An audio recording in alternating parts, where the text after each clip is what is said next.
Well, like those experiences that we have in the car, sometimes we have to revisit our awarenesses and those things that have come up. So I want to revisit that much touted saying that was there for some time for us. And no doubt you'll experience for yourself that we're in a different place of understanding of it. And that saying was, take all perceptions from the sensual, the aesthetic, and the transcendental levels of mind, and bring them to the subtle levels of body, speech, and mind. The body of appearances, the speech of vibrations, and the mind of awareness, where those perceptions will flow down the columns at the side of the spine, positive, negative, subjective, objective, male, female they are called, where they will rise up the central column of pure mind to emerge as our thoughts and our deeds. And an old esoteric story of that man who was called Cantilipa. Now Cantilipa was a wretch. He was what was called a ragpicker. Like his father and his father's father before him, he visited the wasteland, the rubbish tips, to gather the usable pieces of cloth which he'd sew together and sell. But Cantilipa never had a full belly. He never knew what it was like to lie down in comfort. He never had a moment's rest from the suffering of his life. And one day, as he was sewing his rags together, he pricked his finger so that it bled profusely over the piece of cloth that he'd been so painstakingly stitching together. And his soul welled up through his heart and flooded over, and he jumped up and he ran until he passed through the rubbish tips and came to the charnel grounds, that place where they burn the bodies of the dead. And falling onto the ground, he beat his head onto the ground in hopelessness and despair. And as it happened, a passing Dakini, a goddess, saw his plight. It happened to be the goddess who is the embodiment of the emptiness of the elements. So taking the form of an old woman, she stood before Cantilipa and asked him what was it with him, and he told his story. With great compassion she said, "Oh, I can see from your life and your past lives that you're on a path of endless suffering." "No," he said, "no. What can I do?" And she said, "Are you willing to practice a sadhana?" "I'll do anything, anything. Just tell me what I must do, and I'll do it." So the goddess gave Cantilipa initiation and gave him the teachings that would allow him to embark on his sadhana. Cantilipa went back to his rag-picking and sewing, but his mind kept coming in. His belly kept rumbling, as it had over all of those years.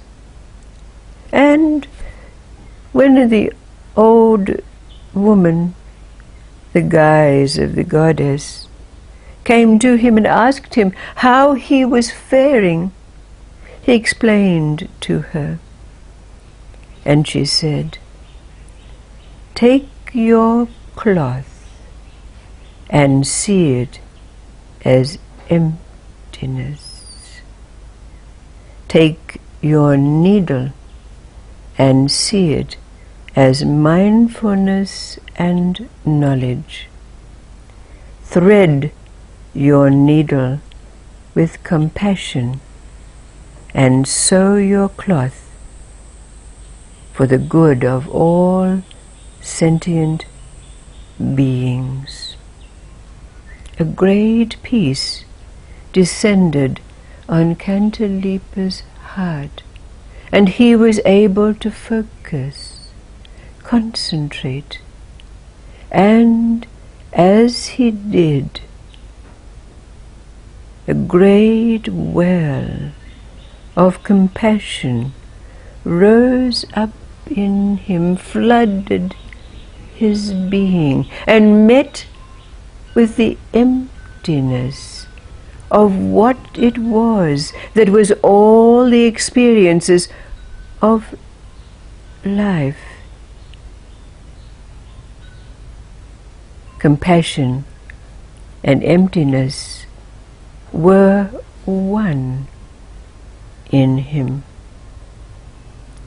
For the remainder of his days, continuing his trade, he brought blessings to all of mankind.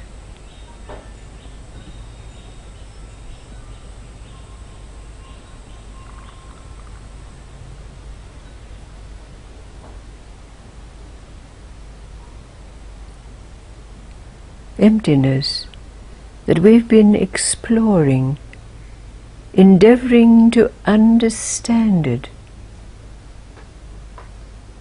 And from these stories, and from the experiences that arise in our daily life, it can be said that we do come to that place, not just with an absence of reaction, but an awareness of the intrinsic non-existence or emptiness of those experiences. When we view life in this way, recognizing it for what it is, the play of Maya, the dance of light, what is it that is arising in us, that comes up into our throat and sometimes almost chokes us? Maybe we called it longing before, longing to know, longing to have the truth, longing to know God, whatever it was. But now, recognizing that emptiness, that illusory nature of all of our experiences, when they're gone, it's like they never were. And yet, something rises up.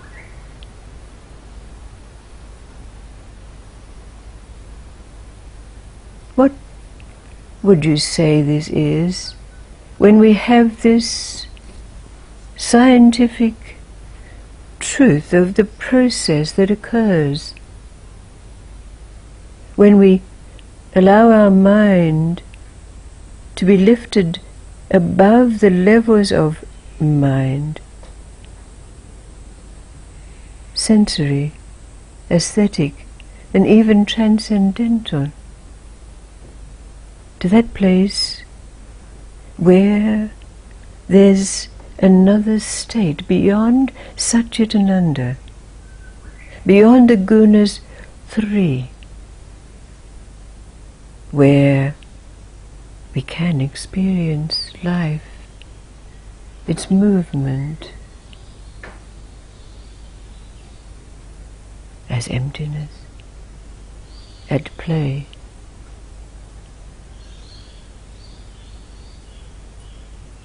What is it then that fills us? What name do we give that before we called longing, but now, having come to rest in this story, it's called compassion. But what name would you give it? What fills your being? What floods your heart? What's engulfed your soul?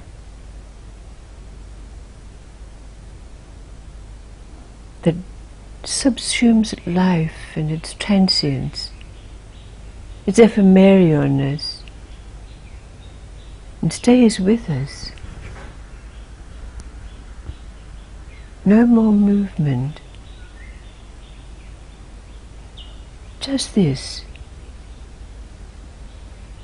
Is it compassion? If we take away separateness, it cannot be, because there has to be compassion for something. So if we take away this word compassion, what is it that's filling us now? Peace. Yes, peace to start. Communion, yes.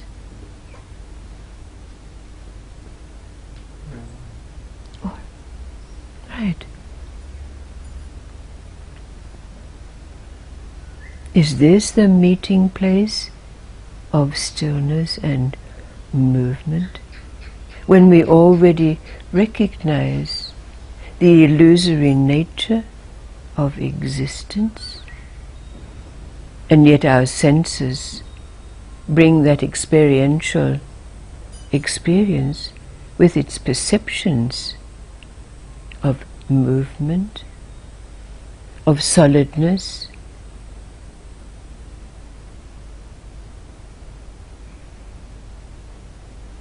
look to this now, especially in these coming days. Then we can know the difference between the real and the unreal.